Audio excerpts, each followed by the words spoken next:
What would you say, Howard, was left out of that intro that you'd like these nice folks to know? I'm in the point of life where I'm trying to decide which of the ideas that I've been involved with over the years really have lasted and deserve to last. And as was said in the introduction by Susan, I've written a lot of books and countless articles, and I know that nobody, not even my late wonderful mother, was going to read them all. So what I've tried to do in these 2 volumes, The Essential Howard Gardner, is both to pick, we might say, my greatest hits, but also to tell the story of my life in terms of what I was doing at each point, what made me think of this, what questions it raised, how that led to the next article or the next book. So it's kind of an intellectual autobiography, and I guess to be blunt about it, if I didn't do it now, it was never going to get done. So that's a subtext to what Susan said. But how about you? What would you add? Oh, gosh, I haven't thought about that. So, yeah, I wrote that book, Emotional Intelligence, that a lot of people know about, but I wrote like 12 other books that nobody knows about. So, they could have mentioned those books. That would be nice. Anyway, so, okay, Howard, let's get down to the post-date part of this. What were you doing 50 years ago? 50 years ago, I had just got my doctoral degree, studying developmental psychology at Harvard, and I had made 2 big life decisions. One was to focus on the arts, which was not something that Piaget, who was the great developmental psychologist, was interested in, nor were my other teachers. And my advisors recommended against doing this. I went to work for 20 years at the Boston Veterans Hospital for studying people who had aphasia or other kinds of problems as a result of brain damage. And this gave me a chance to think about the human mind and the human cognition in a way which I never had if I'd just gone out and do Piaget-style experiments with conservation and number and things like that. And like you, I loved to write, and I always knew that I would continue writing. I didn't know when I was a kid whether it would be books or articles or whether I'd be a journalist or a scholar. But then, to do the math, about 45 years ago, the school at Harvard that I was affiliated with got a very large grant to study the nature and realization of human potential. And I used to joke that's more of a West Coast question than an East Coast question. But this gave me a chance to explore much more deeply what was known about the brain, what was known about genetics, how people developed in cultures. I was able to travel around the world. I was very, very lucky. And this eventually crystallized in writing a book which I initially was going to call Kinds of Minds. And if I had written a book called Kinds of Minds, I wouldn't be here tonight. But somebody, and nobody knows this, including me, came up with the idea, maybe you should call these multiple intelligences. So I published a book now 42 years ago called Frames of Mind, The Theory of Multiple Intelligences. And I'd already written books, and I thought this was another book. But it was actually in Manhattan at the Hilton Hotel in 1984, after the book had come out. I went and gave a talk to the independent school leaders, and I walked into a room, and all of a sudden there was a hush. And then people began to whisper, and I realized that I now was not just another psychologist writing about things, but writing about something which educators were interested in, and that had a big impact on what I've done ever since. But I've already taken a long time to answer that question. So, how do you think about this with reference to your own life? Well, 50 years ago, I think I'm a year or two younger than you. We both were graduate students at Harvard, and Howard, for me, was kind of a phantom reality. I heard about him. I hadn't met him. He was doing great things. And by the way, I really want to recommend the Essential Howard Gardner. It's awesome, the span of things that you've done and written about. Thank you. And I went to India for 2 years and came back and was a lecturer at Harvard, and I taught a course where I tried to integrate what I'd learned in the East with Western psychology. We called it the psychology of consciousness. And it was extraordinarily popular among students. So they had to move it into Mem Hall, which was the biggest auditorium. And the fact is that it was extremely unpopular among the faculty. So I wasn't asked back. I wasn't asked to leave exactly, but I wasn't asked back. And I was like a round peg in a square hole for psychology. I couldn't get a job in a college. And, you know, from my parents' point of view, they're both college teachers, that was like a scandal, but what can you do? So I ended up at Psychology Today writing, because I always liked writing. And then that ended up in my going to the New York Times. And I want to thank you for writing Multiple Intelligence, because that gave me scaffolding, really, for emotional intelligence. Because you have 7 kinds of intelligence, 3 of which are the standard IQ, and 2 of which are intrapersonal and interpersonal. And I used that as the basis for writing about emotional intelligence, so I haven't been able to thank you enough. So I'm thanking you tonight for that. It was a great gift. I have an anecdote which I shared with Dan. I was pretty well known for multiple intelligences, but Dan was really well known for emotional intelligence and EQ. And I made my first trip to Latin America probably about 30 years ago. And I had an experience there which annoyed me, because people would come up to me and give me Dan Goleman's book in Spanish or Portuguese to sign. But then I forgave him, because when I came home, my publisher increased the size of my royalty and my advance for the next book. So it paid off. Yeah. But did you think when you were young, because I didn't think this way, that you would be basically a writer? Did you have that sense? Oh, no, not at all. I thought I'd be a doctor until I took a chemistry course. I decided not. So that's why I went into psychology. Did you? Did you know? No, I didn't. And it really only, when I went to graduate school, so a few years before you, and everybody else was busy doing experiments with controlled conditions and writing articles for journals I haven't heard of, and thinking about their first job. And I was writing 3 books. Oh. And I wasn't averse to doing experiments, but my heart was really in books. And my wife Ellen, who's here, and I just got a message from a high school student here in New York City, who sent us some of the articles that she's written, and they're really very good. And we wrote back, but I mentioned something to her which nobody else knows except Ellen, my wife, because I just discovered it in the last few years. I had saved all the newspapers from high school. I went to a small school called Wyoming Seminary, and I was astonished at how many of the things I wrote about then I'm still interested in writing about.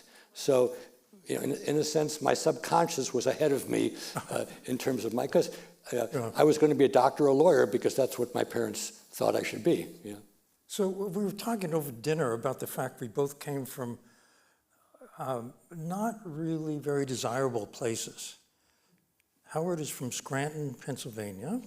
I'm from a town called Stockton in California. They're both mid-size or maybe smaller cities. And I don't know about Scranton. My city is dying. Scranton was a depressed area by definition. Yeah. But I always felt I was writing for the people I knew in Stockton in my childhood. And I think when, when I went from teaching in academics to journalism, I thought that I was actually a pretty good writer, and I didn't realize that when the executive editor went over every word and every sentence with me, it was a remedial tutorial in writing. Because it was, in academics, you learn to write for other academics, not for people. So I had to rework the whole thing. Something which I don't know is, have you served either informally as a writing tutor for other people? And let's exclude our children and grandchildren who have to forgive us. But has that been sort of stuff that you've done? Have you helped people write, or not particularly? I'm sorry. Have you helped younger people write, become writers? Well, there's nowhere to write, like when we were going into writing. Publishing is dying. Social media is ascendant. I would recommend that someone who's quite verbal do a podcast. What would you say? Annie, what would I say? Annie is somebody who writes with me, and she's here tonight. I'm very happy about that. Well, this is a very big question that I'm thinking a lot about now, and this is the first time I've actually said it aloud. I think almost everything that we used to do in school, we now can just take out our device and can do it better, which will do it better. So there's really no point in doing most of the stuff we did in school. So I think part of what education should be like in the future is finding things that people have a flair for and would like to do and help them. So maybe for both you and me, if we were kind of nascent writers when we were in high school or in college, somebody say, well, if you want to do this, we'll help you do it better.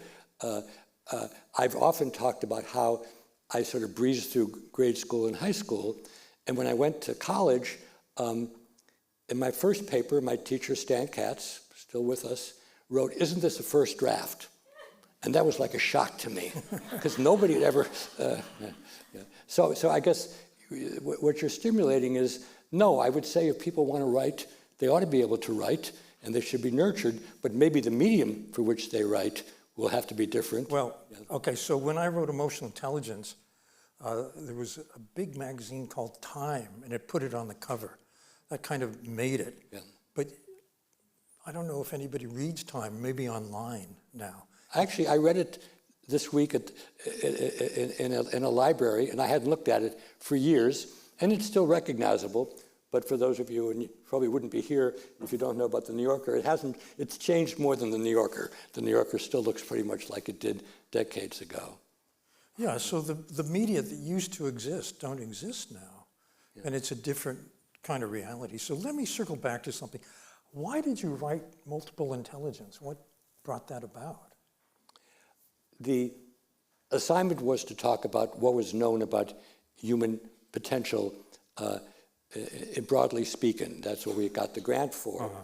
And because I'd worked in the hospital with brain damage patients, and because I'd looked at artistic development as well as more scientific or mathematical development, I had all these ideas floating around in my head, and I got this gift of basically 5 years to hire a staff and to travel and so on. And because I'm a book writer, it was natural for me to put them in a book. What I hadn't realized was, one, that I was going to call it Multiple Intelligences, because as I said, if I'd called it Multiple Intelligences, talents, we might not have been here yet. And even if I'd picked up Multiple Intelligences, you and I both know that things we can't control, like the fact that a news magazine put you on the cover and said EQ, that wasn't something you could legislate, right? Yeah. And I think that's for everybody here at any age. You have your gifts and talents and your pathologies, and that's what you bring to the world, but you can't control how the world treats it.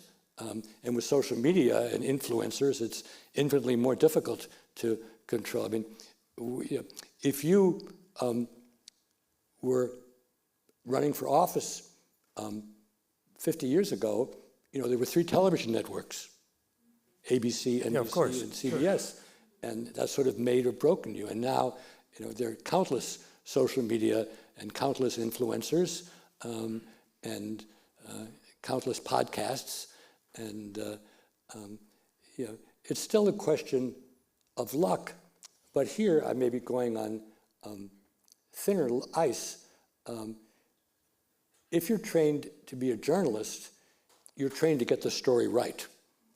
And especially if you're working for a major newspaper like the New York Times or the Financial Times, the Wall Street Journal, there are things that you are expected to do or you would be disempowered from being a journalist.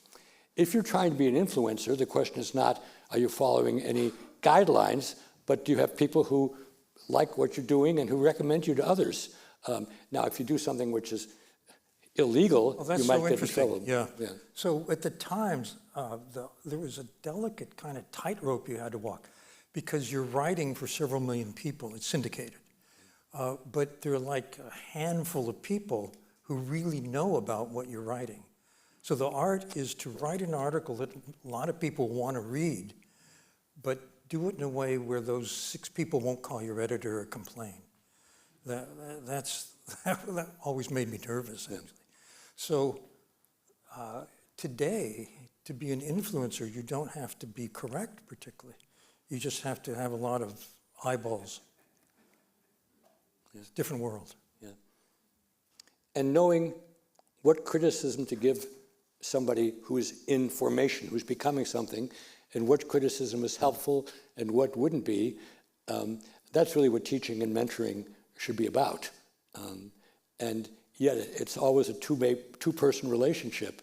Mentors get as much out of mentees as vice versa, but it's like falling in love, except it's falling in love about practice or about ideas. It's not physical or amatory, or whatever you would call them. So let me throw the question back at you. When you decided to write about emotional intelligence, did you think, well, this is going to make me much better known than, how many books had you written before? 3 or 4? Okay, I'm going to tell you all a secret, and you have to keep it secret. When I wrote Emotional Intelligence, before it came out, I tried to send around another proposal to publishers before they found out how terribly that book did. So I didn't think it would be a success at all. I was stunned. And really, I was making an argument. You've been very influential in education with multiple intelligences. And I had helped co-found a group called the Collaborative for Academic, Social, and Emotional Learning, CASEL, which has there are more than 100 curricula now in what's called SEL, which basically is emotional intelligence for kids in a developmentally appropriate way. What I was stunned by was that I had one little chapter called Managing with Heart, and there was huge interest in business in the concept of emotional intelligence. And that's continued to this. Harvard Business Review put out dozens of books about emotional intelligence, and I didn't expect that at all. Did you know that multiple intelligence was going to take off? No. As I said, it was that moment that I'd given many talks before in many places, but it was the one and only time that I had celebrity status. Yeah. And happily, that's not important to me, but it's an interesting phenomenon to see. I want to tell you something you don't know that you should find reassuring. I know that people would come up to you with my book and ask you to sign it. People came up to me with your book and asked me to sign it. So it works both ways. Okay. Yeah. So we should be sure to go beyond those books because they're both dated, right? Well, those were the books we're known for, but what have you done since then? Have you been sleeping or what? I would say 2 things. One has been stuff that was catalyzed by multiple intelligences. Because when you go out and give talks, or you're on the radio or TV, people say, well, what about creativity? Or what about leadership?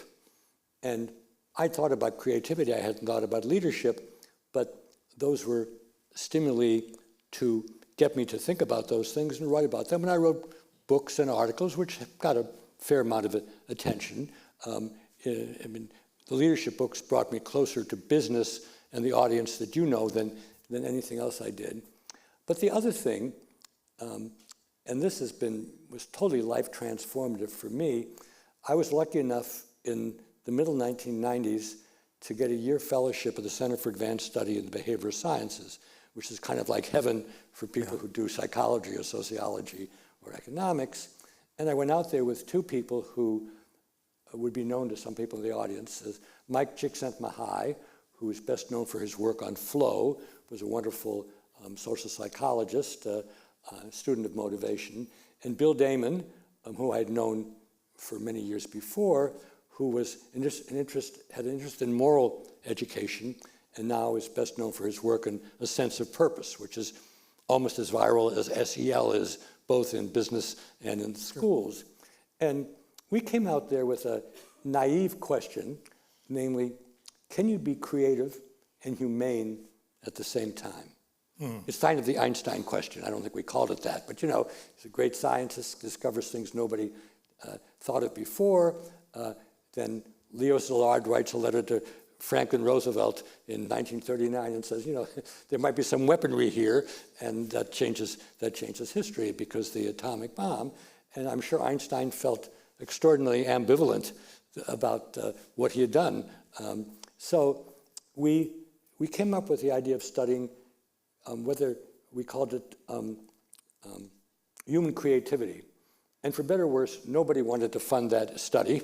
And we had a wonderful mentor named John Gardner. He was a philanthropoid and a political figure of some important American history.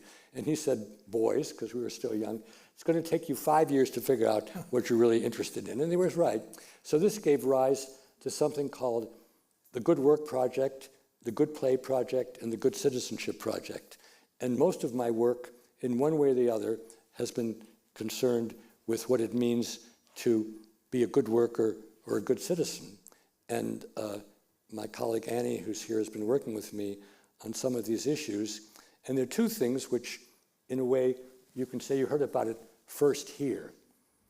One is, what does it mean to be good in the age of the influencer? That's not so hard. But what does it mean to be good in a society which is not a democracy? Because Csikszentmihalyi, Damon, Goleman, John Gardner, and probably everybody in this audience has assumed a democracy, which means that professionals can think about what's the right thing to do rather than what the government may rightly or wrongly punish them for. So, and again, for those of you who are still thinking, and you wouldn't be here if you weren't, and still working, and probably some of you who are in the scholarly world, the greatest gift is to come up with a puzzle that you're interested in and that you can pursue for the rest of your life, knowing you'll never solve it, but that it's worth doing. And in a way, you should talk a bit about your post-EQ life, because I think some of the things that we talked about and we talk about later grow out of that in the same way. Well, so Howard and I have the same story in a rough sense, which is what we're known for is not necessarily everything we've done, nor what we're particularly interested in now. But I want, before I answer that question, let me say I want to thank you for good work, because there are three elements of good work, as I recall. What you're really good at, excellence, what you love doing, what you're engaged in, and what fits your sense of meaning or purpose, which is an ethical dimension. And I think those are really important in deciding what you want to do with your life. I've found myself giving advice to people who are trying to find a career path in exactly those terms. So it's very gratifying. And my colleagues, I help them, but they really have done the work, have created a good work curriculum, which is now being used in dozens of countries. Oh, good. If anybody wants to track it down, you can write to me or just go to thegoodproject.org, and the curriculum is there, and my colleagues, who are much better than I am, they revise the curriculum every year based on what they learn and its use in China, in Japan, in Latin America. Great. Yeah. Well, okay. So You have been a minority voice often in psychology. You come up with original ideas which are kind of outlying ideas. I've noticed you do this over the course of your career. What kind of critiques have you gotten?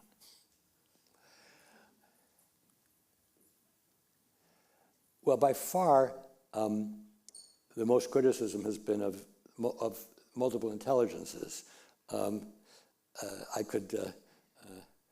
We could stack books and articles up to the ceiling, but I'm going to give you a flip answer, and then I'll give you a more serious answer.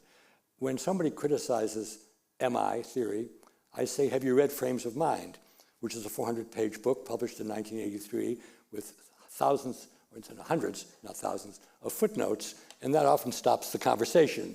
And you don't have to take somebody seriously if they haven't read the work on which it's based. But the more serious criticism is that we don't want something to be allowed into the room of psychology unless it comes with a set of tests which you can do fairly expeditiously. The best test, whether it's an IQ test or a personality test, is something you can do in 10 or 15 minutes, or at the most a half an hour. And a lot of things I'm interested in, including synthesizing, which I've spent a decade now thinking about, you can't test somebody in 10 or 15 minutes to see whether they would be a good synthesizer. Similarly, interpersonal intelligence or intrapersonal intelligence, you can't possibly test it very quickly. So I think a lot of people who are not happy with MI theory is because it doesn't allow them to do their life's work, which is to test people and to come up with correlations and so on. What's interesting is that when you get it to the extremes of ability, then everybody concedes that multiple intelligence is correct. We don't expect somebody who teaches poetry to be good in mathematics. You wouldn't expect somebody who is a brilliant geometer to be somebody who can learn languages well. So at the upper ends, everybody recognizes multiple intelligences. They like to call them talents because they want to save the word intelligence for what it took to be successful in a school in France in 1905, because that's where Alfred Binet invented the IQ test. And something which we will talk about before before we're off the stage is what happens to the way we think about intelligence once we think about animal intelligence, plant intelligence, and artificial intelligence. And then that little test which Binet invented and Terman nationalized just becomes very much of a sideshow. I think that one of the great gifts of the idea of multiple intelligence is how we look at our kids. You see, oh yeah, like I have a granddaughter who's very gifted with art. Used to be that's like, who cares? It's not going to help on an IQ test. Now it has value in its own right. I think you letters had a lot to do with and that. testimonials so often from somebody who said, I thought I was stupid, or I thought my student was stupid, or my child. And now I realize that there are various forms of intelligence. They're not necessarily going to lead to a career, but they can lead to a meaningful life. And sometimes, especially in the age of AI, who knows what they will lead to? Well, so in the business community, I hear this all the time. I thought I was stupid, but I am the CEO of the company. How'd that happen? And dyslexia wasn't even recognized 70 years ago. For example, yeah. So, so emotional intelligence, which basically is how self-aware you are, how you manage your inner life, your emotions, how you empathize, how you tune into other people, and how you handle relationships. That's like the essence of leadership, which I think is pretty well, understood now. But we had to come up with these ideas to give people words to understand this, and I think that's a big. And in your case, there was actually a research trail of some merit, which you could say, well, look at Salovey and Meyer and other people, and that made a difference. I think EQ is less likely to be bashed over the head than am I. Yeah. Oh, I differ. Yeah, we're different. We've been bashed really a lot. Yeah. And early on, there were a lot of critiques saying there's no data for this. I just published a book called Optimal, which is gathering together 25 years of data, but it took us a while. And I'm sure the same is true for multiple intelligence. You were really doing a lot of supposition. There was a lot of data suggesting, but you put it together. And I want to thank you. I also, while you're here, you wrote an article in the Atlantic a long time ago, which you may not remember, and you critiqued emotional intelligence. You said it doesn't have a moral dimension. And at first I was so pissed off. Howard, how could you What does that say mean? that? But then I thought about it and I thought, you're right. And so I changed my model of empathy. Empathy, there are three kinds of empathy in the way I think about it. Cognitive empathy, you know how the other person thinks, you know the language they use to explain the world to themselves. AI is really good at this, it's language learning. There's emotional empathy, you sense how people feel about things. I once was talking to several thousand marketers at a conference, and I pointed out that what they did was based on emotional and cognitive empathy. And there was a lot of nervous laughter, like, what's he going to say next? What I said next was what it lacks is the third kind. And this is what I owe you thanks for, which is empathic concern. And there's actually a lot of research on whether you care about people too. And I think that's an intrinsic part of empathy that if you hadn't made that offhanded remark in the Atlantic, I wouldn't have figured out. So, Howard, I'm publicly thanking you for the first time. Yeah. So can you say a bit, and I don't know, when people are on the spectrum, and we now recognize that that's a condition, how does one think about and how does one nurture these different strands of emotional intelligence? That's a really tough question. I don't know that there's a good answer yet. But sometimes there's a workaround where, for example, people on the spectrum, so to speak, often don't look at other people in the eye. But they can remember to do that. That is, they can be taught the kind of nonverbals that suggest rapport. And I think, as far as I know, that's as good as it's gotten. Yeah, so I mean, if I could just put that into my words, if you can put into language what it is that the person needs to do and help them to do that, whether it's focus on this or correlating this with that, yeah, exactly. You're giving them a crutch which people who don't have that particular pathology don't need. Exactly. Pathology is a word you probably can't use anymore, but... Yeah, well, pathology is a relative word, too. Yeah, sure. Yeah. Yeah. So, where are you going now? What are you thinking about? What are you writing about? What's up for you? This is supposed to be an update, Sure. What I'm thinking about now has two components, and I've already alluded to both of them, but even people who are hanging on every word probably would need to work with me on the next step. On the one hand, I'm working on how do we think about intelligence in the 21st century. And on the other hand, I'm thinking about how do we handle education in the era of AI. And because I'm thinking about them, I don't have a short answer like MI or EQ, but I'll share a thought or two about each. I think we've made the case for multiple intelligences for everybody except psychometricians, and they're never going to be changed. But we need to take much more seriously animal intelligence. I mean, what octopi can do is incredible and probably is every bit as interesting linguistically as what we do, but we don't know how to study it. And you can run through the animal kingdom.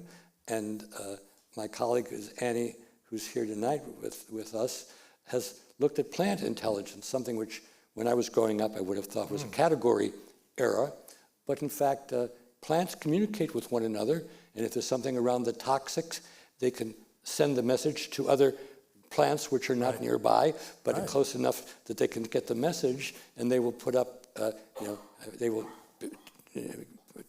bend in another direction or turn the roots in another way. And of course, what everybody is interested in is what are the intelligences that AI can do as well as or better than human beings. In the work that Annie and Shinri Furuzawa and I did, we laid out what we think intelligences involve, and it's clear that artificial intelligence, and particularly artificial general intelligence, can do almost everything much better than human beings can do. The questions come when we deal with what does it mean to be conscious? And just because the entity says it's conscious, it may know how to use that verbally, but doesn't have any relationship to what it means to be conscious. So this is my caveat about AI and emotional intelligence. Machines and computers have no emotion. So how can they be aware of their emotions? How can they manage their emotions? They don't have to. But they can mimic what it looks like in a human. But is it different from what we were talking about just a few minutes ago when we say somebody is on the spectrum and they may not really feel X, but they've learned in a certain circumstance to act as if they perceive X or feel X, and so we give them a pass. So the deficit is in the awareness domain, self-awareness. Well, that's what I call consciousness. Yeah, exactly. Yeah. And I don't know, as time goes on, how that will matter for what AI can do. So you look at your multiple intelligence model.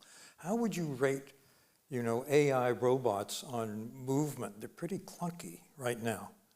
How would you rate them on artistic creativity? That reminds me, I wanted to ask you about a book you wrote, which has been very influential. You may have forgotten it. It's called, what's it called? The Artful Scribble. Oh. What is that? Well, that's a very timely book because some of the artful scribblers are in this room. Is that right? Because I wrote it when it was before Frames of Mind, and I was very interested in children's drawings. I'm not artistic myself, but as I said, I made a decision as a psychologist to focus on the arts. And so I tried to describe both how most of us develop in the arts and then how people who have special talent develop in the arts. And at least two of my kids have their drawings in that book, and I have a grandson now who's quite artistic. And I think it's a talent which is as interesting as being able to learn languages well or being able to calculate very well. And a big question with my wife Ellen, who's also here tonight, and I are going to be working on, especially if we get some support, is what we call AI in the age of AI. Artistic intelligences in the era of artificial intelligence. Because I think, and I mentioned this before, if somebody has a talent in writing, they should be encouraged to be a writer, even if ChatGPT can write better than they do. I feel the same way if somebody's oriented toward music or dance or poetry or sculpture, even if the AI program or the robot can do it better, that's irrelevant. We don't stop playing chess because IBM is better at chess or Go. But it does really change what school is going to be like, because we will not need to force into people's heads things where they have devices that can do it very quickly. Instead, it will say we need to find what people's penchants are, what their inclinations are, what their aspirations are, and help them to go in that direction. So what you're recommending is a very radical change in education. Yes. And we didn't say this before, but I think everybody is kind of aware of it. It's not just the case that we have very smart AI and very artificial general intelligence, but those will merge in various ways with human beings and human brains. You know, there's going to be somebody, it may be in China, it may be in Silicon Valley, who's going to get the idea of putting a chat GPT entity in somebody's nervous system. So I'm just realizing something. I've often said that the person you want to marry, the person you want to have as a teacher, the person you want to have as your boss is someone who's emotionally intelligent. So if AI becomes very human-like, would you want to marry it, have it as a teacher, or have it as your boss? I don't know whether it's a fair question to ask somebody who's in his 9th decade, but if Sherry Turkle were here, she would, she's a well-known scholar who looks at technology and human beings. She's very upset that in some countries, people would rather be ministered to by a robot than by another human being, because she thinks it cuts as the essence of what it means to be a human being.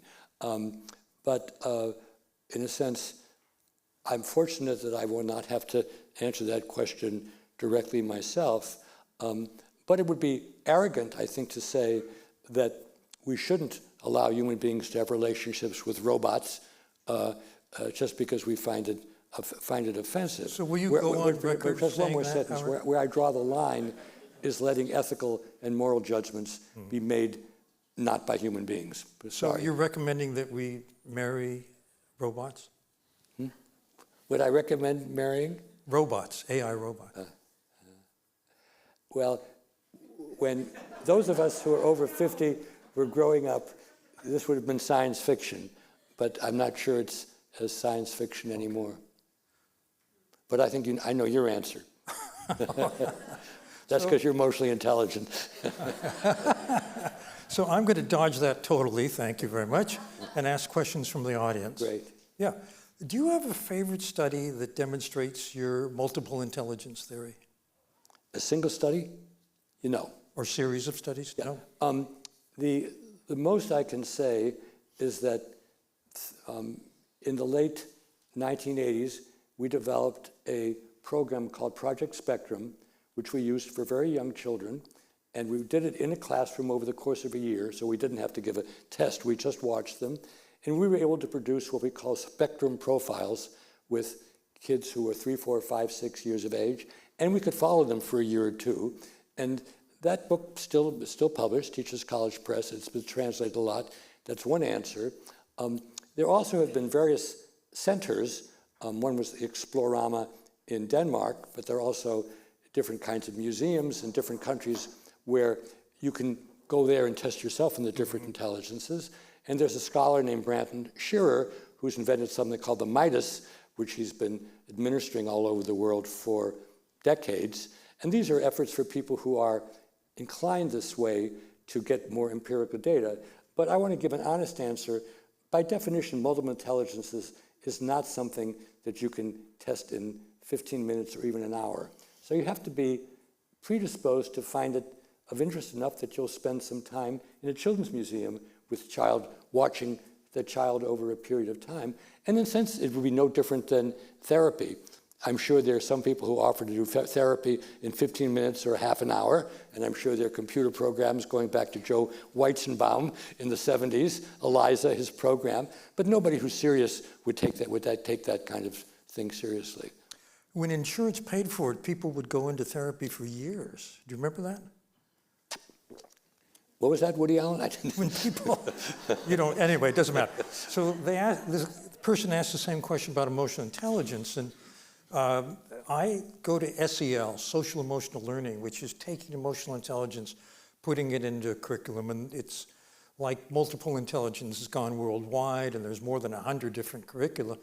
But when they looked at kids who had SEL versus kids who didn't, and they looked at like 270,000, this was a aggregate study, they found that the kids who had SEL were better behaved, they felt better about themselves, and oddly, they had higher academic achievement scores, which in some places means a lot. Yeah, sure. Still a lot. Next question. And this is back to AI. You ready? Can you talk about multiple intelligence in an AI-dominated world? And then will the rise make emotional intelligence more relevant or less relevant? So first question is for you, second is for me. Yeah. I think that things which we felt we had to teach every child will become much more optional. And that instead, in an AI world, when I was in seventh grade, I had to draw from memory the 67 counties in Pennsylvania. I hated it. It's in there now. Don't waste me with that. But when I was in ninth grade, I had to memorize the Constitution. I loved it. I think we can go much more toward people's interests and proclivities as long as they're not destructive. So how that do you leads to answer? my answer, Yeah. which is, I think, oddly, that as AI and robotics become more and more common, we're going to value emotional intelligence more, not less. That humans have an innate ability, which I don't think ever will be replicated in a robot, even an AI robot, which is extremely valuable. You know, I've gone around the world asking audiences, tell me about a boss you hated and a boss you loved. And invariably, the boss people love has a lot of emotional intelligence, and the boss they hated has none and isn't caring. And it may be possible to put those attributes in an AI, in a robot. It hasn't happened yet, and I don't know if it will. And I always like to think people will be needed. What do you think? Well, I do think that the genders differ to some extent, and the personal intelligence profiles exist to some extent. We decided not to be very political here, but I think I can say, and nobody would disagree, that when Elon Musk is hiring people who are 20 years of age, he's not looking at their emotional intelligence. What's he doing? Well, that'll be on the final exam. So, as we age, we change our worldview and what we think of as truths. Is there anything you realize to be wrong about you once believed and wrote about? Oh, sure. Yeah. Like what? Well, I don't want to be too academic about this, but I give an answer which I think will be meaningful for people who are in the world that I'm in. When I was a student, I basically agreed with Piaget on stages and on intellectual development and so on. I spent the rest of my career critiquing what he did. But I would say, and I actually said this in print, if I get rid of all developmental psychology or Piaget, I would get rid of the rest of developmental psychology because he asked the right questions. But that's a place where I've changed enormously. But he asks questions only really about cognitive abilities, IQ type abilities. Yeah. You've expanded the spectrum. Sure. Yeah, and that was not a critique of him, but it was saying it was only one aspect of, I mean, the decision to go into artistic development and go to a place called Project Zero, where I've spent 58 years, was the decision to take artistic cognition and practice seriously. And in Europe, it was taken more seriously in the United States, but basically, psychologists look at themselves in the mirror, they see themselves as aspiring scientists, and that's what they think cognition is about. So that's not so different in the sense than what you did when you began to focus on emotions. Yeah, so my original model of emotional intelligence had 5 parts, now it has 4. There was my mentor at Harvard was the guy David McClellan, who was very big on studying motivation. So I thought, I'll include motivation, but now I folded it into self-management because I think it's what moves us toward our goals, and that's a very important part of it. So I would say that's definitely a change. I wanted to take issue with you in our remaining time, if you don't mind. If you mind, I'll do it anyway. So that'll be a new mind book by Gardner. I'll do it anyway. Yeah, so you talk about what you call existential intelligence, which is dealing with the big problems of life. What is life for? What's the meaning? which I think is very important, but you don't allow for the possibility of spiritual intelligence. And as I was telling you at dinner, I spent 2 years in India and realized that our view of human possibility in the West is limited from an Eastern Asian point of view. And so I feel that there are aspects of spiritual development that maybe could be another intelligence. And these are mostly nonverbal. There's a saying, the Tao that can be named is not the real Tao. And I just leave that with you as something to think about. Yeah, well, we talked a bit about this earlier, and I'm very open to knowing more about that and exploring that more. Great. It's not something that I have an intuition for the way you do, because I didn't spend 2 years and got to know the Dalai Lama and so on. I guess where we would probably have an interesting second evening here is whether you wanted to call it intelligence or not. I mean, I've made a wisecrack, which you've heard before. If I talked about spiritual intelligence, it would make some of my friends happy, but it would make my enemies even happier because it sounds very, very fuzzy. Sounds flaky. Yeah. But not only am I very open to the notion that there are forms of thinking and relationships which are difficult to meterize, to metric, but they may be what we need to save the planet. We may need to have, I put it kind of crudely, a religion without God, not because I have anything against God, but something which, as we come to the end of the Anthropocene, which is the word we use for the era where human beings were dominant without even thinking about it, and that's over already. What does keep us on the planet, and what keeps us from killing each other via climate change or nuclear weapons or viruses? And so I talk about a religion without God, with God being seen as divisive, because my God is not the same as your God. My hero, as many people know, is Gandhi. Because even though Gandhi came from a certain religion, that was not what was important to him. So I see a belief in God as optional to what I'm talking about. So, well, that's another, we're going to have a conversation later, okay? So the last question, which I think is for me, do we need our emotions to reason successfully in strategic thinking? And I'm thinking of the business context and the business strategy. And I think that that's mostly cognitive. It's mostly seeing where the markets are and where your products are and where your supply chain is. It's a more logical decision than others. However, once you have your strategy, you can only get there through people. You've got to persuade people, you've got to influence them, you've got to motivate them, you have to listen.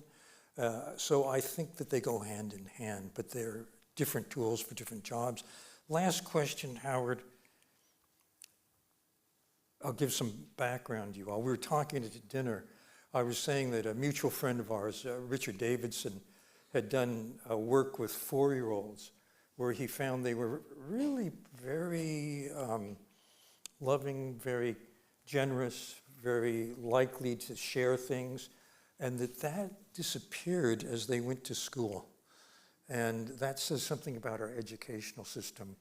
The question that I always asked, and I wish I hadn't, but it's true, and probably you always ask if you're a parent, is how did you do on the test, or some variety of that, rather than who were you kind to today?